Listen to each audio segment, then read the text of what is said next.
स्वातंत्र्याला 75 वर्ष पूर्ण झाली, तरीही कळंब कौलोशी येथील आदिवासी वाड्यांमध्ये रस्त्याची सुविधा उपलब्ध नाही. नागरिकांमध्ये तीव्र नाराजीचे वातावरण आहे.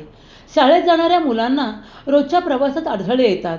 रुग्णांना वेळेवर उपचार मिळणे कठीण होते आणि शेतकऱ्यांना शेतीमाल बाजारात नेण्यात मोठ्या अडचणी येतात. वाहतुकीच्या साधनांचा अभाव असल्याने आर्थिक नुकसान सहन करावे लागते. प्रधानमंत्री सडक योजनेतून रस्ता मंजूर झाला असला तरी काम सुरू झालेले नाही. संबंधित शेतकऱ्यांकडून कोणतीही तक्रार नसतानाही रस्ता सुरू होण्यात विलंब होत असल्याचे ग्रामस्थांचे म्हणणे आहे.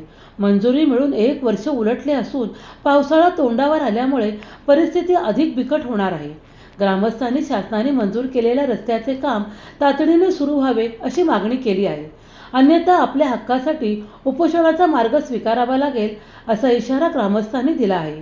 या संदर्भात सुधागड तहसीलदार उत्तम कुंभार यांना ग्रामस्थांनी मोठ्या संख्येने उपस्थित राहून निवेदन दिले. ग्रामस्थांचा आवाज एकच, रस्ता हवा, अन्यथा आंदोलन होईल.